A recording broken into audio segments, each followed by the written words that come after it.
Now tuning in to Earbud Media. Audio for everyone.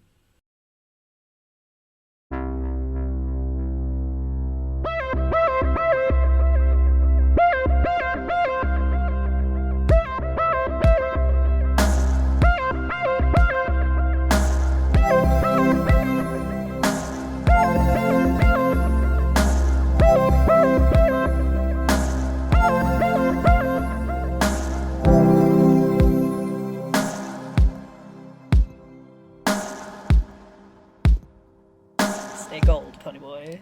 Cannot. Yeah. This is already an emotionally charged episode, and I just totally I can't. started off running. I've already cried so much this morning that if we start talking about The Outsiders, that I will be at my fucking limit. Ugh. That will honestly be my 13th reason if we start talking about that. I can't. Personally. Yeah, no, and that's fair. I shouldn't be inflicting violence this early in the day. Do you think it's been a couple years since I was teaching the youngins. Now I just teach adult learners. Sure. Do you think that they still watch the Outsiders movie in school? God, I hope so. Do you think that's considered too woke to know the adult touch, like the loving touch of a man in a Right. church? That's true. Right. It's officially woke. It's too woke. The woke agenda. The 70-year-long woke agenda of sitting around with your other 7th graders finding out about the the loving touch of your fellow man. Fellas, in a church. is it gay? Is it gay to watch the sunrise with your boy? Yeah. To just experience life and its ups and downs and ponder. Dyeing your hair, eating PB&Js when you're on the run from the law. Yeah. You know, is that too woke? And the answer is yes. Right. Actually. All canonically gay activities. Fuck. Yeah. Dyeing your hair, check. Running from law enforcement, check. Eating a peanut butter and jelly sandwich, check. Reading literature and watching the sunrise, check. Check.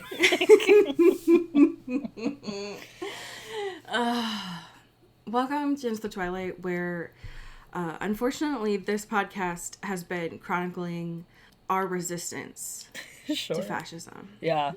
Was that the purpose when we made this? No. Them's the breaks, Has it been you know? unfortunate times? Yeah. So, welcome to an hour of your week where we talk about gay vampires. Period. And we thought that it was a joke for you all, and it's actually become you all making us suffer every week. Yeah. Watching a show that is so goddamn painful, I physically can't handle it anymore. Yeah. And I want to tap out. Yeah. This episode is really pushing us to our respective limits because, and we'll get into it obviously, but like fucking episode 2 and we're like texting each other being like, what if we just jumped into a river and never walked back, you know? My whole life has been watching CW shows that push me to my emotional limit, and this episode is up there. Yeah. It's up there with the big ones, Yeah. all right? It's up there with some of the Charmed and Supernatural episodes. Yeah. And I can't do it, folks. Oh, God. And it's not just because the fact that it was like a memorial episode. I can't. We have to talk about good stuff for about 30 minutes. Yeah. But I'm just saying, fuck you all. All right? I'm done. Yeah. I'm fucking over it. So mad. I'm fucking over it. How are you? I'm here. I'm living. You made it to February. Congrats. God, I know this happens every year, right? We all just have kind of a brief psychosis and forget that January is in fact a long month. Yeah. The longest one could be. And yet it still feels like an eternity once you're through. Speaking of, I guess, mental crises. Yeah, what is this? What is this? What is this photo? I want to bring a movie to the space. Is that a crime? Is that Okay. allowed? Will I be tried No, at The that's Hague? allowed. Okay, great. I want to talk about a movie called Flipside that I Okay. randomly stumbled upon because I forgot that, like, if you have a library card, you can use, like, Hoopla Hell yeah. or whatever, and be like, there's just random shit there. And through the deluge, you can find some fun little things. And I found this movie called Flipside, and it is a documentary by this director, Chris Wilcha. Okay. And at its core, like, it's about this guy who, the director who used to, when he was a child in New Jersey, work at a record store, like this old, like, very chaotic, very, like, fuck a website, like, I don't want to do anything, I'm just gonna have, like, boxes and boxes of stuff. Ugh. And going back to that in, like, middle age and being like, oh, this guy is, like, struggling, and, like, this business is unsustainable, and also, like, having associations with media and your output, but, like, also there's so many mixed beautiful things of, like, this is very much a midlife crisis movie. This is very much a guy who, like, very Gen Xer, very, like, fuck the man, but also my entire career I call myself a filmmaker, but I've just been directing commercials and making a lot of money and doing all these things, and, like, all these, like, unfinished projects and all these unfinished things, and, like, relationship to accumulating stuff and being also stuck in things is a lot, and I felt very hard.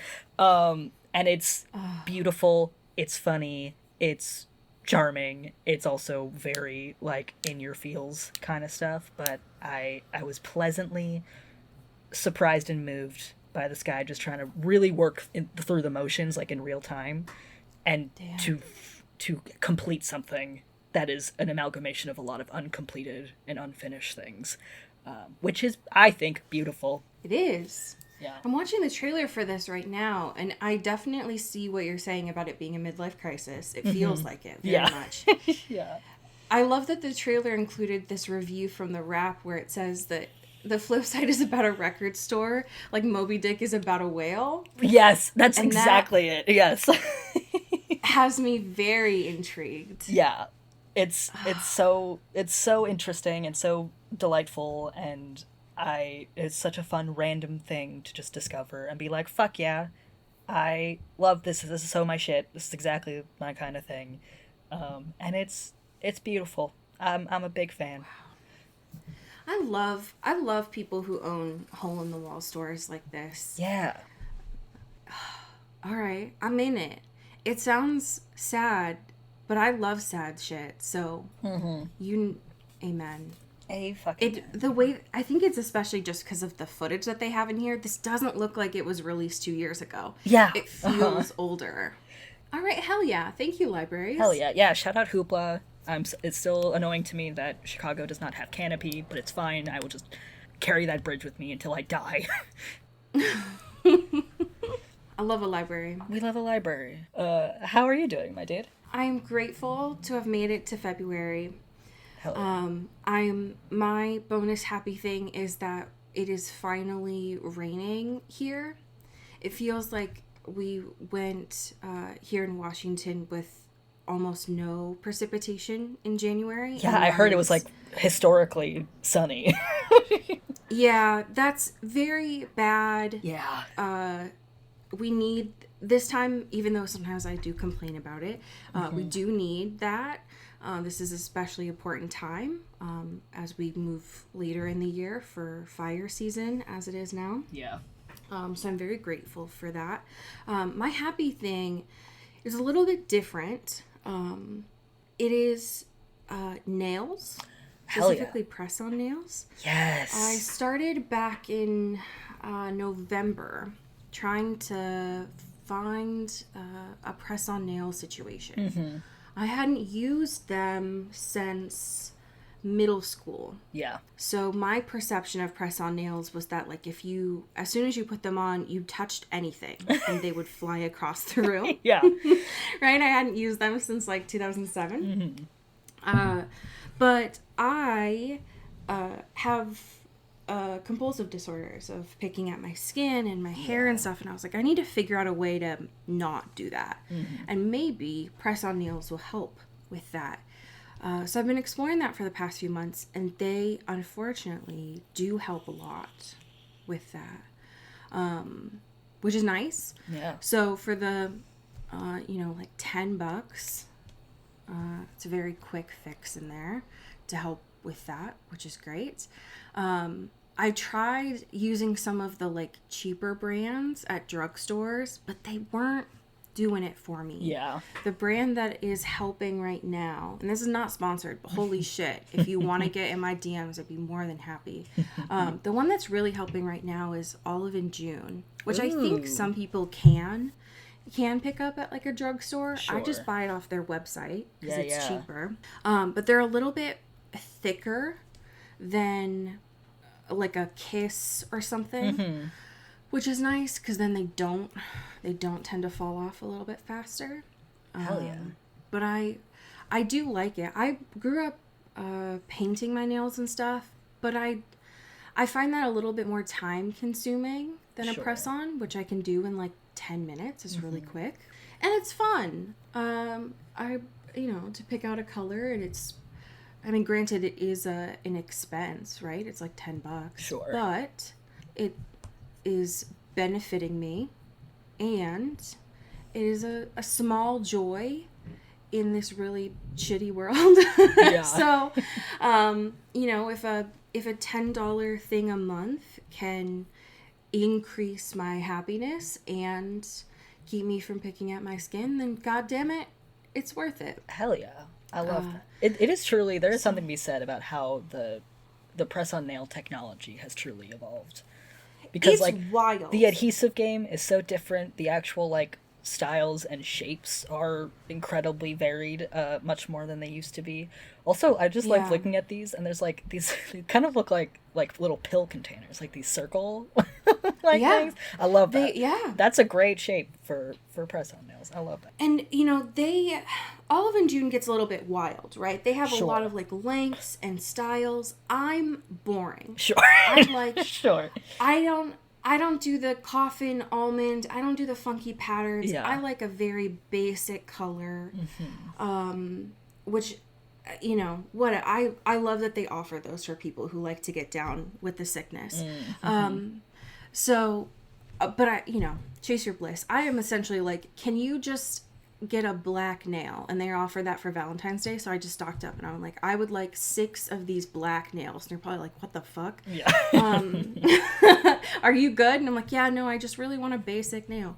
But it's very easy, and the thing that I found with them specifically, again, I want to iterate, I'm not sponsored, but I would love to be, is theirs are more shaped towards what an actual nail is. Yeah. Whereas at least when I was using them back in middle school, they were like, this is a square. Is that what a nail bed looks like? No, but good luck. Right. Right? Go with God, yeah. Right. That's your problem. Good luck. And I didn't know back then, right, that you could like file them to make them look like that, because the idea of an emery board made me want to vomit. Still does. Yeah. But these are now more like what an actual nail looks like, which is nice. Dang. So, love that technology. Love that there are women in STEM who make that for people. And very easy to do, which is great. Hell yeah. And they're pretty, right? I get to look at my nails when I'm tippy tapping, and I'm like, that's cool. That's so fun. I love that. Right. Yep. So, consumerism, but my therapist is happy about it. Yeah. So, win-win. Listen, we can have a little consumerism as a treat sometimes. Right. You know? Yeah. It's like the lipstick recession indicator, right? It's Yeah. just a small treat. Literally. Yeah. Yeah. Just a small treat. Okay. We don't have as much Mickey 17 news this week, but we do have a little.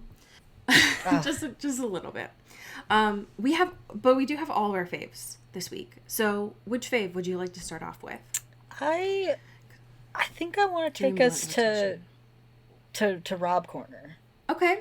Well, I guess there's 2 Rob Corners we could do here. But I guess I want to see his endorsements, because this truly, I thank you to GQ. This photo. For this. I literally, this is so important to me. I cannot stress enough how important this piece is. Yeah, can I just say, he's copying our diet.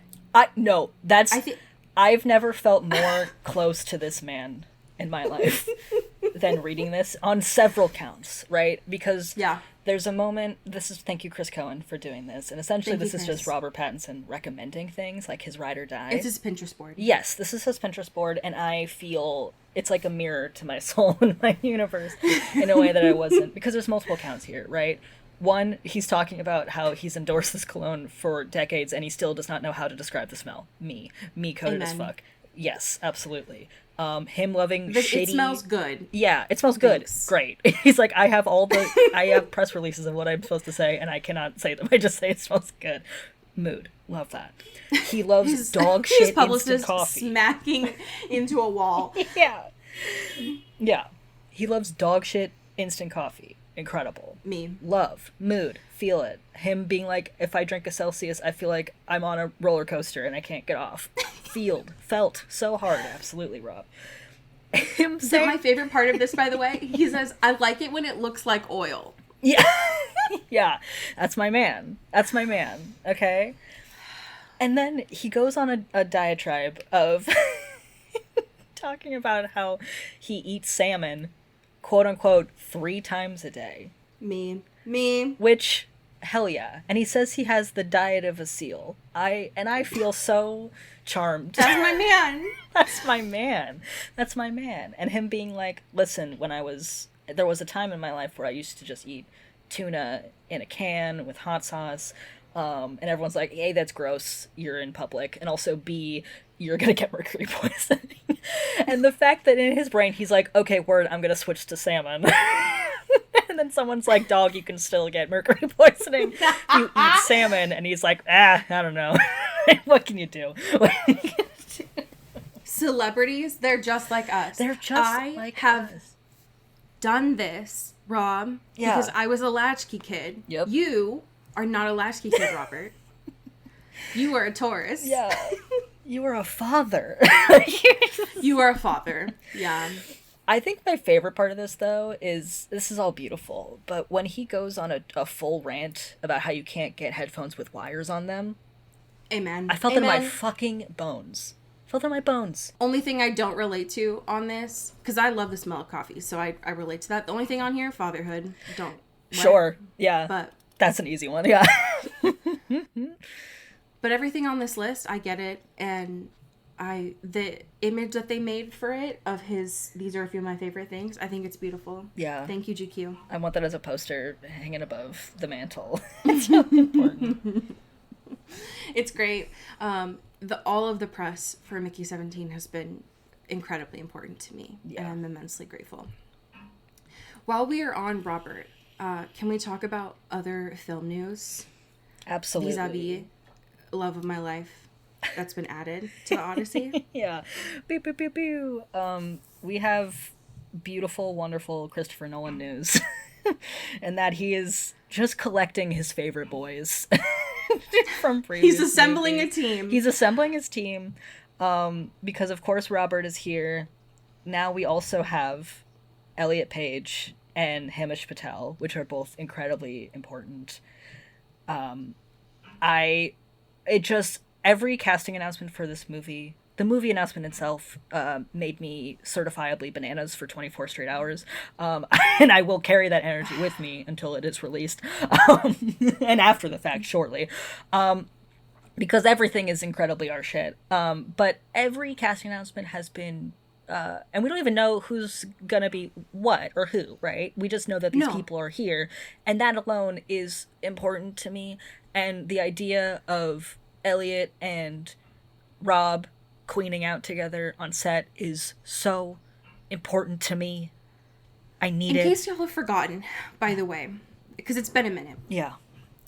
So far, we know for the Odyssey thus far, we've got Matt Damon, Tom Holland, Zendaya, Rob, Lupita Nyong'o, Anne Hathaway, Charlize Theron, John Bernthal, Ben Safdie.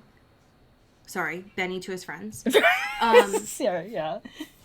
Benny if you're nasty. Uh-huh. The way that I hope it goes, the dream for me that Christopher Nolan does, he puts all these fucking names in a hat. Mm-hmm. He puts in another hat all of the character names that he wants, and he does it that way. Yeah. And then he puts them up like a theater casting where he just puts them up. right? He just draws them, puts them up, and then they all have to run to the outside of the drama department to find out. Yeah. I don't want it to be calculated. I just want it to be random because they're all going to do great. Except for Matt. I'm not sure about Matt Damon, personally. Sure. Yeah. But also, he's all... I forgot to, John Leguizamo got added the other day. Like, what is this, damn it. Like, gaggle of people? Like, I'm obsessed with it. Like, it's so good. I'm already thinking, like, 10 steps ahead to what the press junkets are going to be. Yeah. The amount of chairs necessary. What? Yeah. Yeah. Oh, my God. I'm so It's going to excited be, for like, this.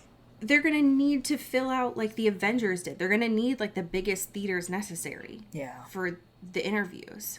I can't wait. I'm very excited. Ugh. It's just, and never in my wildest dreams did I imagine that Elliot was going to be there. But of course, right? Yeah. Like, of course, with Inception, Chris was going to be like, Elliot, get the fuck back here. Yeah. I need you. That's my dog. Let's go. I've never been more excited, actually. God. Okay. All right. Movie news that we have next. This one confused me. Sure. Mainly because I didn't know that it was happening. But this is news coming from the Cinemaholic. Mm-hmm. Thank you. So apparently Russell Crowe is starring in something called Bear Country. Sure. And to join that, we have Nina Dobrev and Nick Jonas. Oof. Oof. So what? And apparently, I think it's a thriller. Sure. So sure. I honestly forgot until I read this that Nick Jonas had been in Jumanji. God, yeah.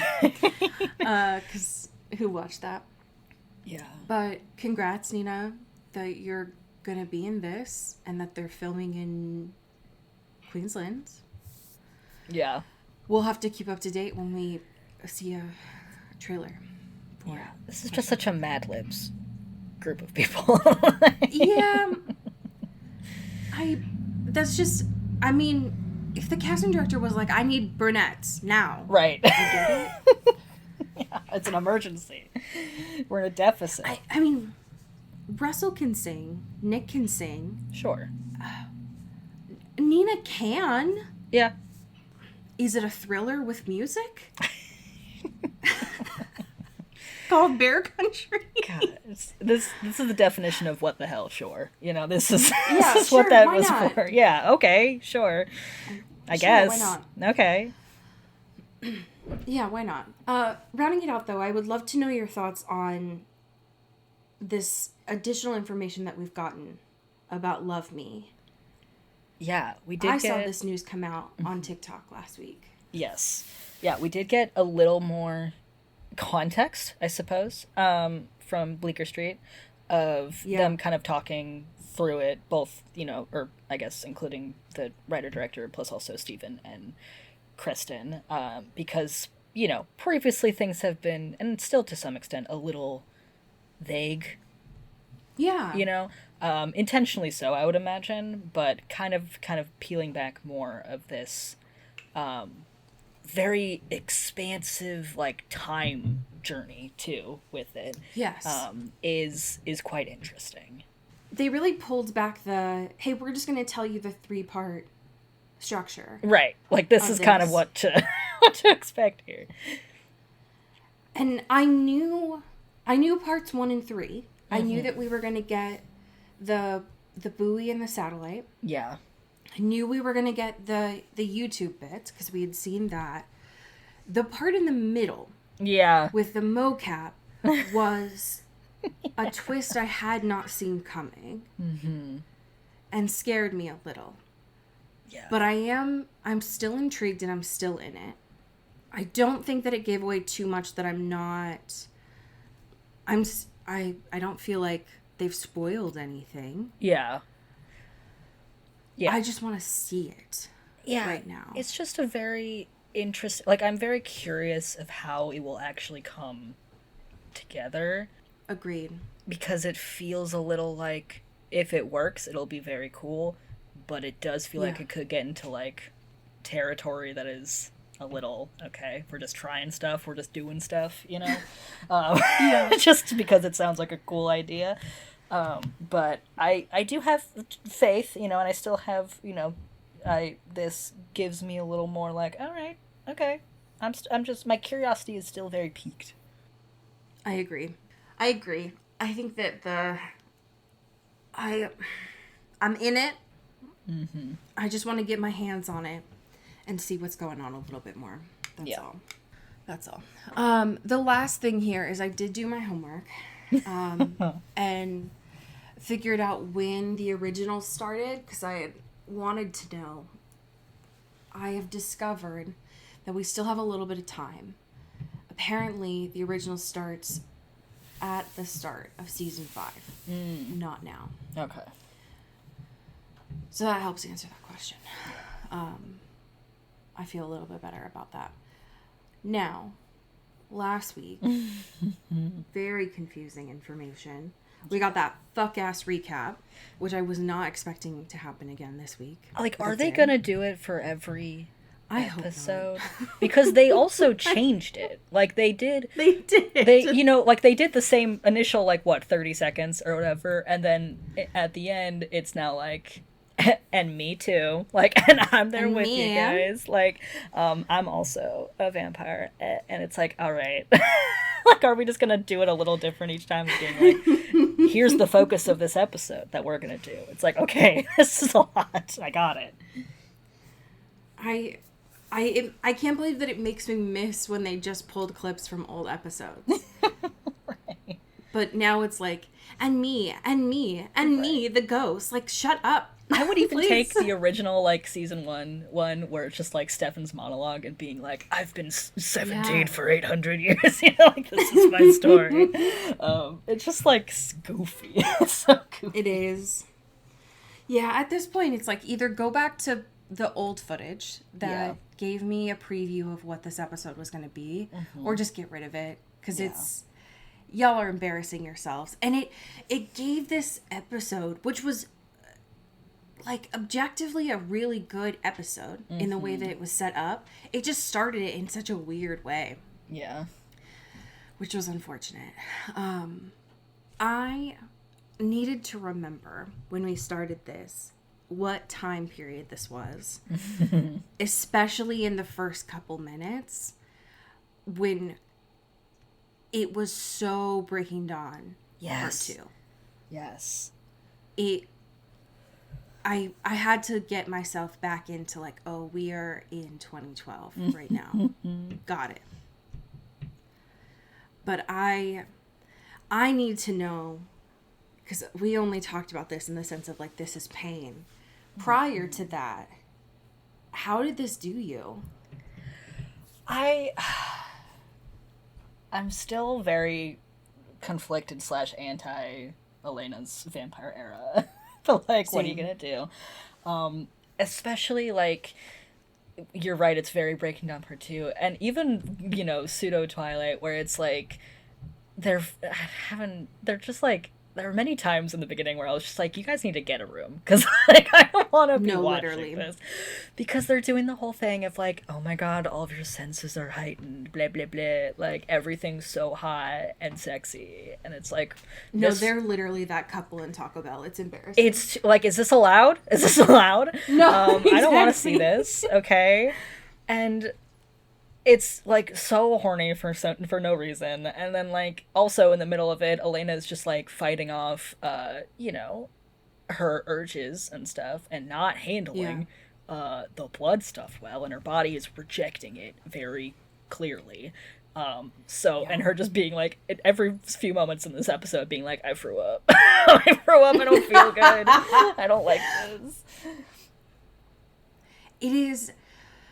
There's, first of all, there's so much body stuff happening this episode. Yeah. So that's a lot.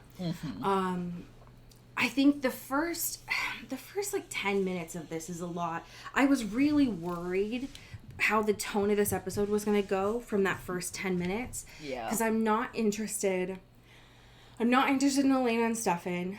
Yeah. I don't like their chemistry.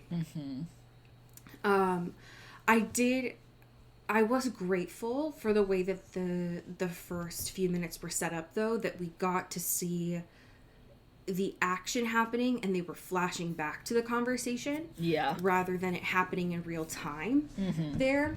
So that was nice. I'm glad that we didn't get too far into the vampire sex and Elena did just run away. Yeah. At first I thought she was going to do the Edward thing of like, oh no, this is me being a blushing bride. But then I was like, oh no, my body cannot handle this. Yeah. Their theories on this are wild.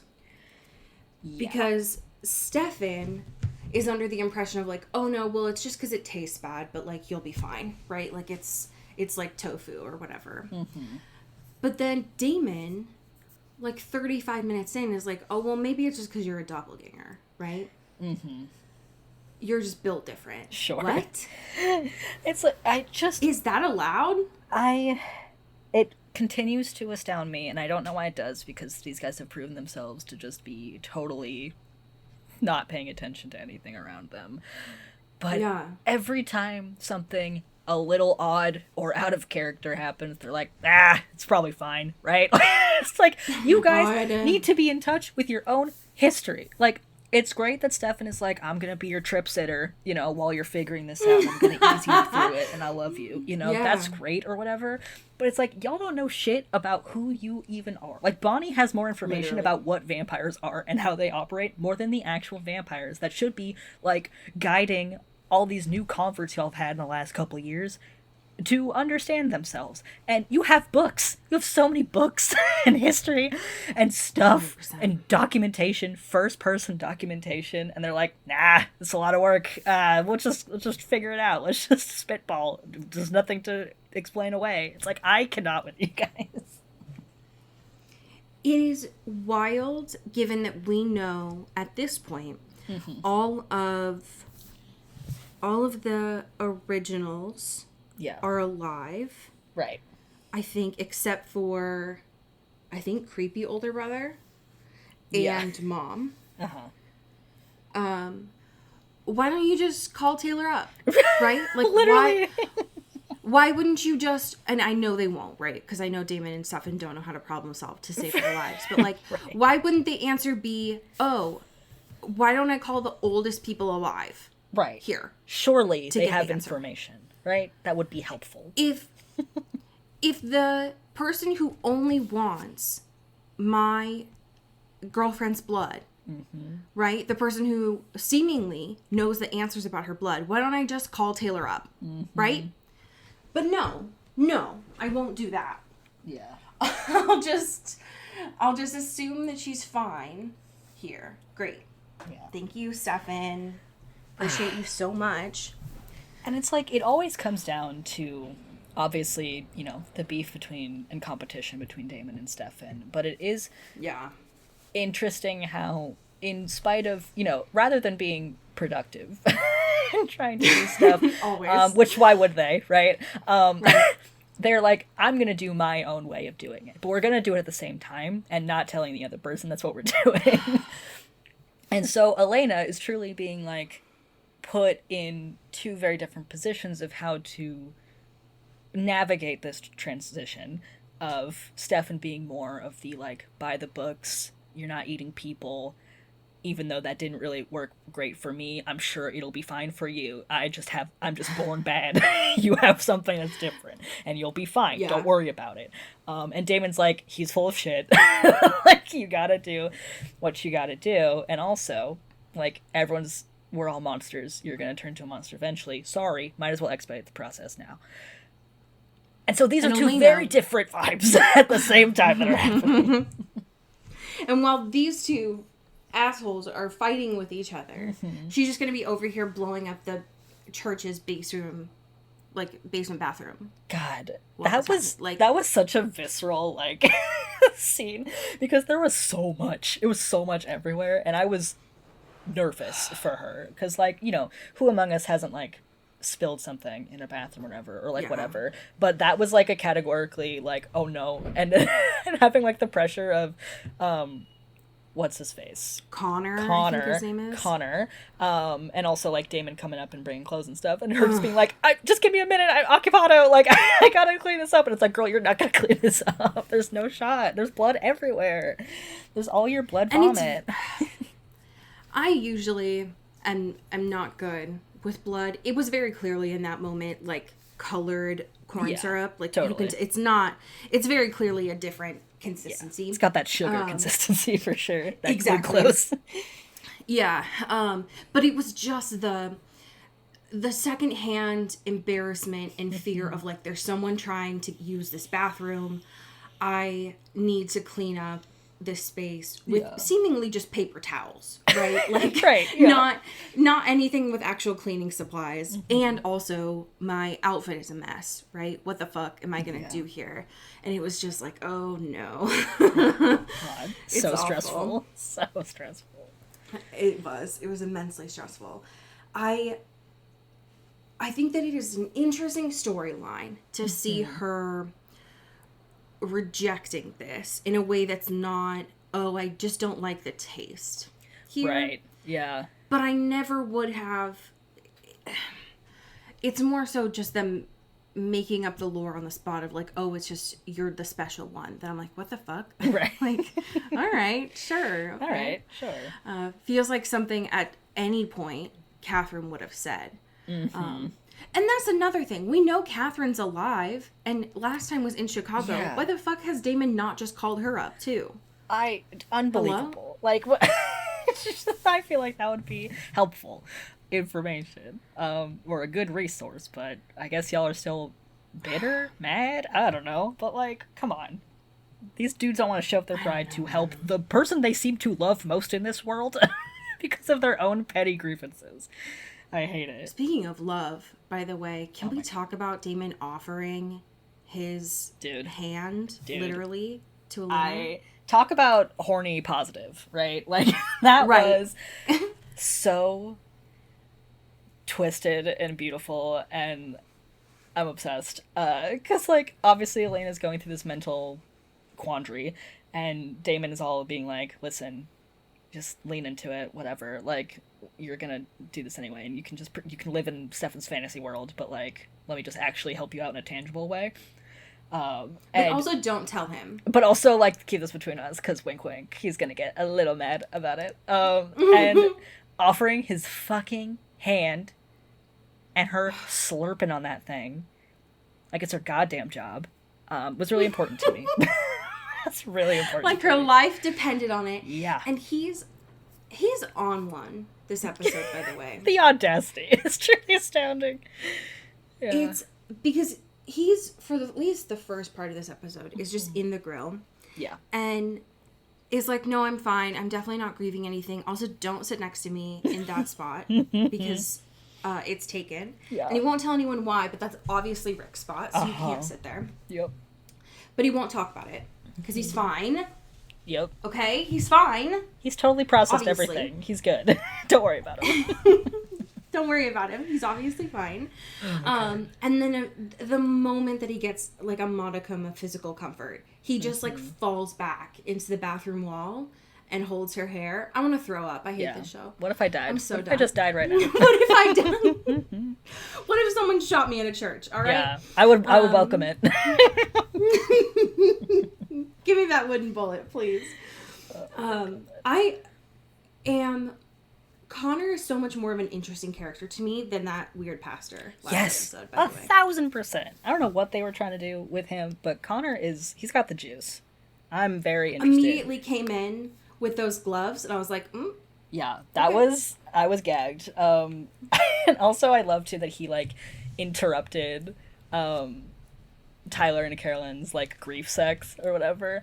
Oh my god. Which, by the way, Tyler, don't like him, but he has been giving very consistently great line deliveries these last few episodes 100%. of him being like, Caroline, listen, like, if we didn't have sex anytime someone died in this town, we would explode. Like, we can't do that.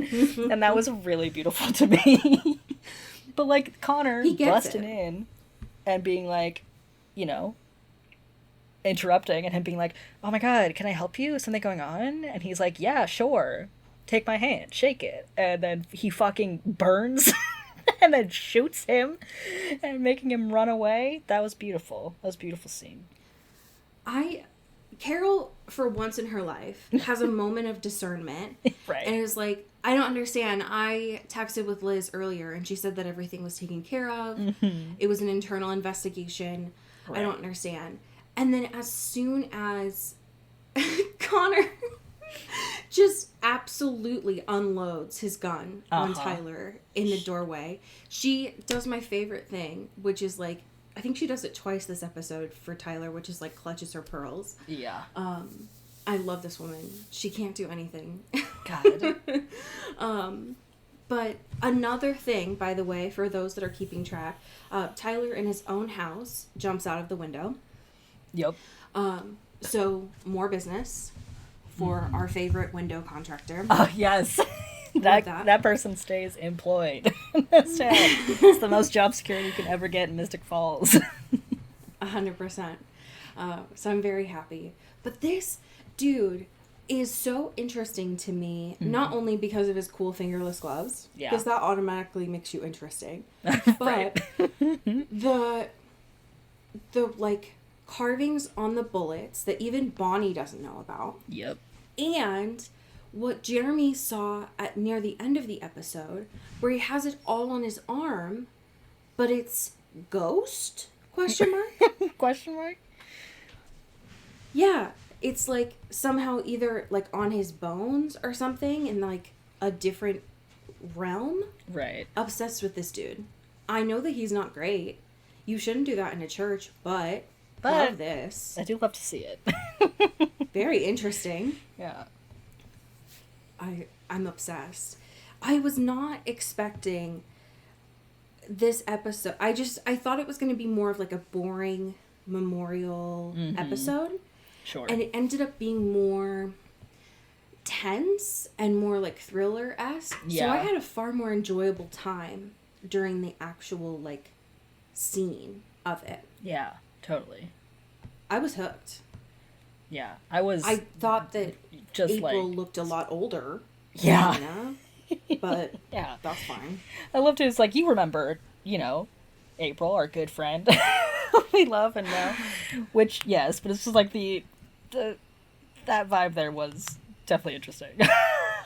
Like, okay, It's been a minute. Okay. Time has passed. Yeah,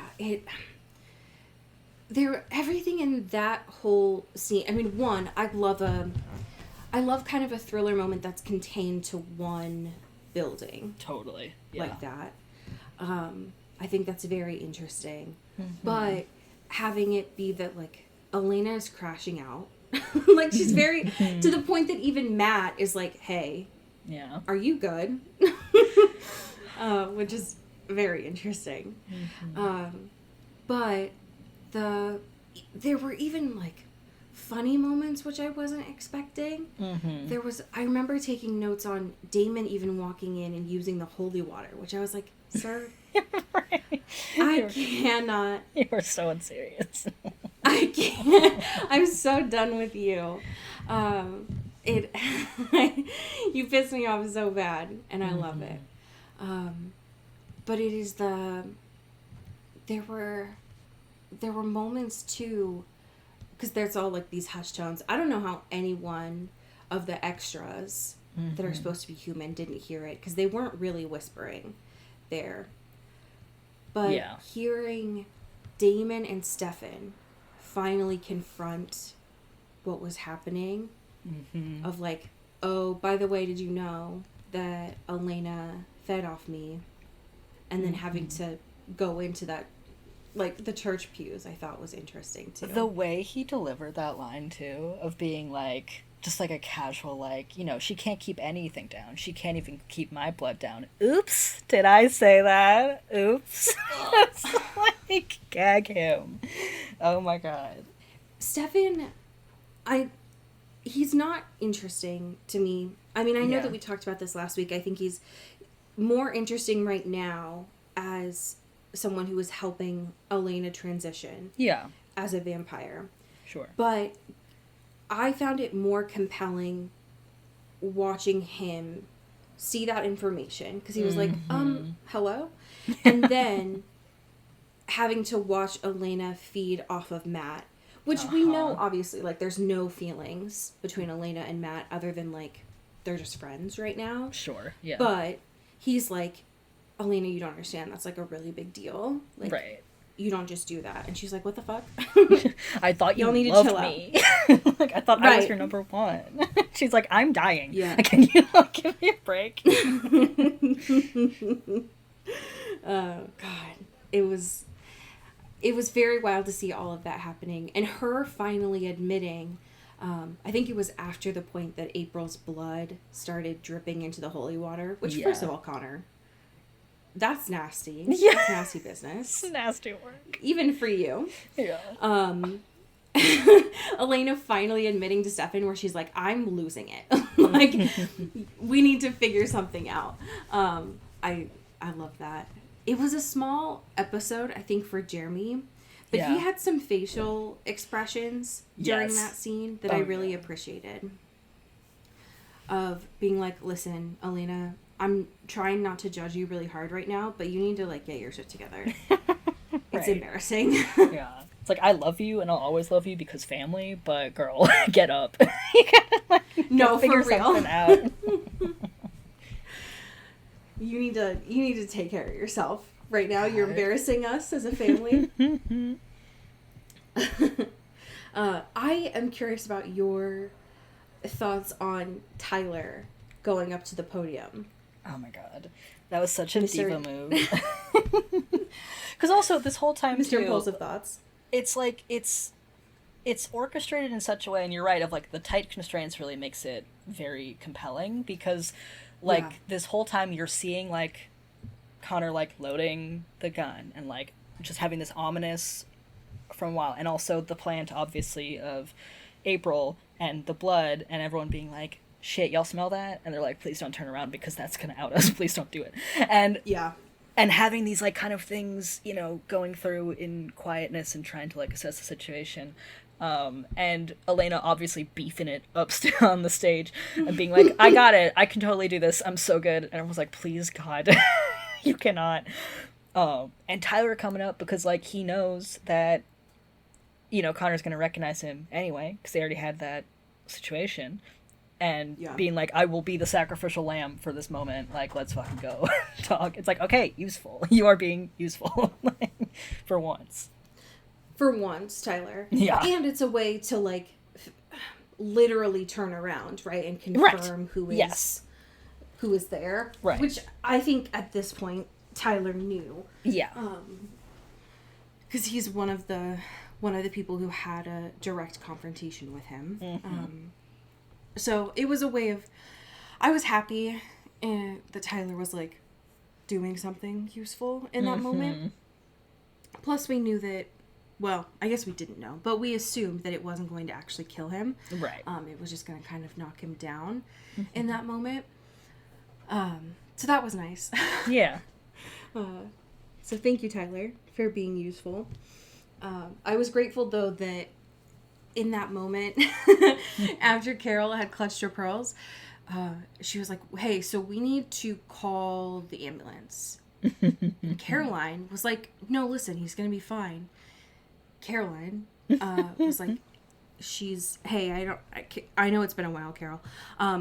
Your son is not human anymore. And thankfully, Carol was like, listen, the whole town just saw my son get shot. We need to keep up pretenses. And they're like, oh, yeah. Right. Oh, shit. That's a good plan. Oh, You're right. Word. Right. One of my favorite moments in this episode is when they're all trying to go after Connor. And, of course, he ends up getting away. But after Damon gets absolutely unloaded on with this gun, Stefan, in a very brotherly way, runs up to him, confirms that he's still alive, but then absolutely just decks him. So important. And it's just, these two are, are so good, and I appreciate that moment immensely. I'm curious, because we didn't get to see, obviously, Bonnie didn't go to the memorial, and I didn't expect her to, because she was struggling. But we did get to see Caroline quite a bit. I am curious about your thoughts on Caroline and Elena near the end of the episode, specifically with April. Yeah, that was a really beautiful moment, because I think we kind of take the Caroline arc for granted a little bit, of like how 100%. Much she truly has had to figure this shit out on her own, because as we know, Stefan and Damon are useless, and they're not in love with her, so they're not going to help her, right? And so like, and having this sort of like, oh, you can really see that she has some sort of an understanding in a way that is actually helpful, and experience, and talking her off the ledge like that, and being like, hey, I know what you're feeling, and it feels like it's going to be like this forever, and also something's obviously different, but like, you know, in general, like, this is something that's like fucking sucks, and like, this is also someone we love, and this is someone who's not dead. This is not like a buffet bar, you know, like, you still have to hold on to that, you know, please, because if you get off the deep end now, when it just started, it's gonna be real bad,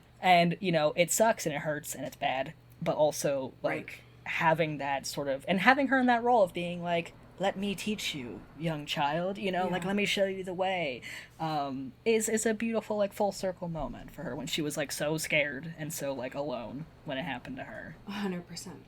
And if Elena, like we saw at the start of the episode, is already crying while feeding off of a deer, right, we can only assume the kind of emotional reaction that she will get if she were to erroneously feed and or kill a human, right, on there. So I loved this scene. I think that we know that Caroline did not want to become a vampire, and I can only imagine that it was healing for Caroline in this moment to help Elena, and be like, I did not. Well, Stefan helped a little with Caroline, but I think that it was probably healing in a way to be like, I want to help you not make mistakes that I didn't intend to, but did when I was new. So it was nice. I think that I'm glad that April didn't end up dying here. I was worried about that. So, I don't know how long she'll last, because we know that the show loves to kill random women. Yeah. But, fingers crossed she'll last a little bit longer, I guess. Yeah. I wasn't surprised to see Connor in a trailer, because the show loves to put random bad guys in trailers here. They love to do that. One thing, this is such a small note, but when they were showing the letter from the pastor that he wrote to April, I can tell that a man did not write that. Specifically an older dad. Yeah. That was a PA.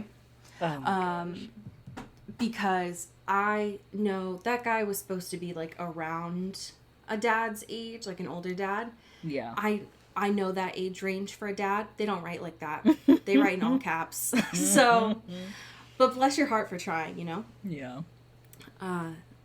I appreciate the attempt anyway. I know now that Elena is not a human. I know that she's a vampire.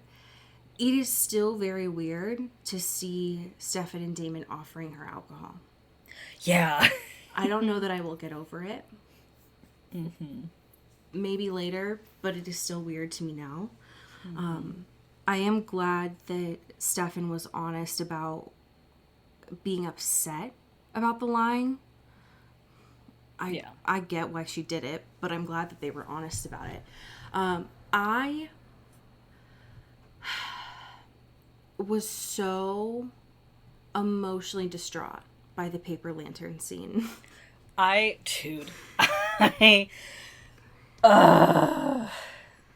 Listen, Damon, my sweet summer child, my my wounded boy. The cause of his own suffering and also the executioner of his own mental state. God damn. And this whole time, like, he is obviously, you know, saving the seed. He's very much putting on the front of, like, no, it's good, but also, like, don't touch me, don't talk to me, because I'm grieving my bro, my guy. And him having this sort of, like, him ditching this lantern thing, and having this little monologue, to Rick's grave as he's drinking with him in spirit, and being like, you know, this is, you know, they're putting a Band-Aid on a bullet hole. They're, you know, none of this is all for show. It's all fake shit. Like, everyone's being delusional and not realizing what's going on, and they're being childish, and, like, however long it makes them feel better, but, you know, I know the truth, or whatever. And him just having this moment with Rick in the grave. I hate it. I just... It is so important for the characters that are there at the lantern scene to finally name those people and grieve them, even though traditionally when you do a lantern lighting ceremony, you don't do it right next to fucking trees. Yeah. It's like, guys, why are we doing this in the forest? What is happening? Why are we doing it where you're gonna set off a forest fire? But yeah. All right, let's just suspend reality for a second. Sure. I'll take the emotional scene and for what it is. Yeah. I did think that was beautiful. I honestly thought that Stefan had forgotten Zach existed, so that was nice. I was really glad that Bonnie was there and named Grams. I thought that was great. The cemeteries, because I knew Damon wasn't going to do it. I just didn't think that they would honor me with such a treat as giving me the cemetery scene. I'm so glad that Damon is processing out loud. Yeah. Because he needs it, and he usually wouldn't do it. What I did not expect was for them to actually show us Ghost Rick. And that is so nasty. Because I was already crying seeing Damon actually taking care of himself enough, even though he might not think of it that way, but actually taking care of himself and grieving this way to talk to Rick. And so to show him being there and talking back with him, I was so I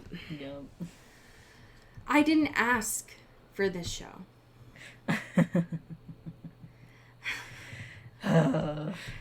I'm so done with it. And it was already painful enough because I know that they had Likey Lee and they had the Fray in this episode. Yeah. It was already an open wound. But then to show me my boyfriends at the end of this episode. Yeah. That's so fucked. And then just end it. It's like, do you enjoy my torment? For what? This is good for you? Do you like this? Yeah, are you happy? I was just so mad. God, I'm unwell. Yeah. Is what it is. Ugh, I hate it here. They did a great job. I'm just pissed. Just so sad. Next week, where, seemingly we can only go up from here, because it is going to be the 3rd episode. We just started this season. Oh, God. Next week is titled The Rager. So, presumably we're at the wake now. Yeah. And Klaus is back. This motherfucker. I mean, I don't want him to necessarily get rid of the vampire hunter so soon, because I just want to hear Connor out a little bit. Yeah, I just want to see, devil's advocate. I don't know that necessarily there aren't a lot of vampires that I want gone at this point, but he is pretty, and I just want to hear it. I just want to hear him out a little bit. I just want to keep looking at him for a little bit more. Right. You know? The show just loves to kill off black characters. Can we just let him talk for a second? Maybe he has some good reasons, okay? Just hear him out. That's all. Maybe he has a really convincing deck that he just wants to show us, okay? That's all. We have some amazing patrons to thank. Do you want to kick us off? Absolutely. Thank you to Greg Lautner. Ooh, thank you to April Dobrev.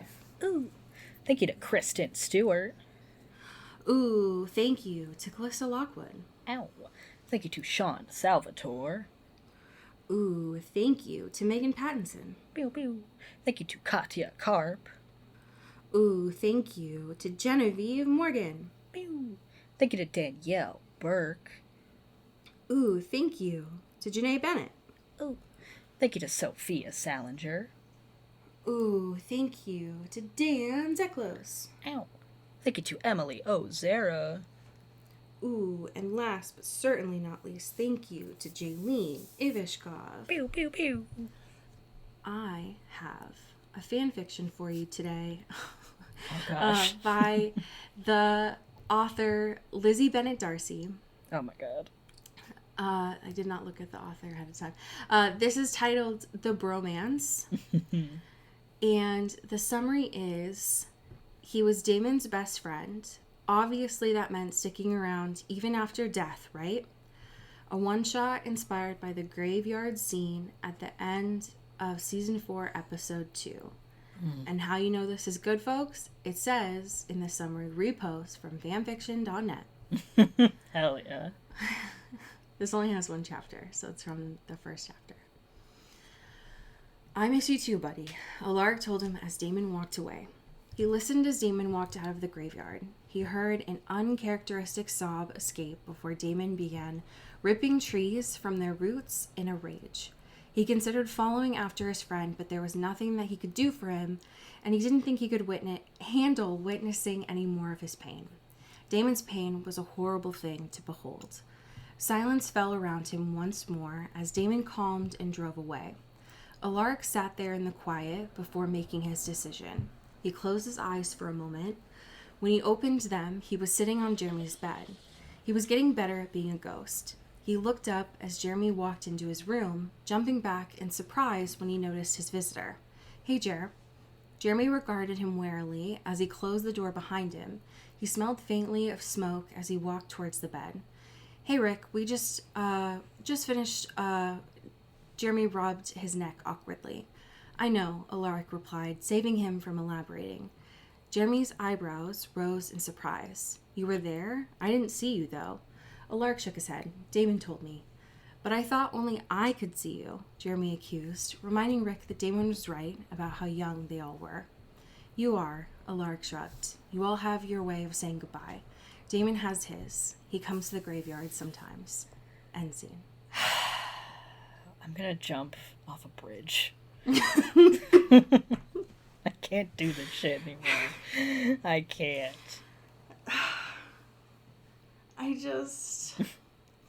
The idea of Rick being fucking Jeremy's Jiminy Cricket, It's so if that happens this season, is so funny. I need it more than air.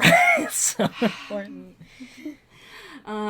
If that is the arc we get, that's very good to me, actually. Yeah, like, spare Jeremy from getting haunted by his ghost ex-girlfriends and have him be haunted by his ghost best friend's ex-boyfriend. Like, that's what I need more than life. I need it. Yeah, make Jeremy, it's like a fucking abstinence teacher. Make Jeremy afraid of, like, jerking off and staying out late because his fucking pseudo-dad / history teacher is just always watching for him. God. It's like the worst case Santa Claus, you know? Yes, yes. Oh, no. All right, friends. Well, you have a documentary recommendation for you. I know what I'm going to be doing is I'm going to be using my goddamn library card. Hell yeah. And enjoying that. Take care of yourselves. Tell your friends to listen to the pod and to get a library card. And as we say here in the Pacific Northwest, get bit. Ooh. Ow. Into the Twilight is an Earbud Media production. You can follow us on Twitter at Into the Twilight or on TikTok at Into the Twilight Show. You can find me at Cody Corral on Twitter and Allie at Alexandria Does. And you can support us on Patreon at patreon.com/Into the Twilight. We have merch, so much stuff. All those links are in the episode description. And make sure to rate and review us on your favorite podcast hosting platform. It really helps the show. Thanks. Bye. You've been listening to Earbud Media Production. Earbud Media. Audio for everyone.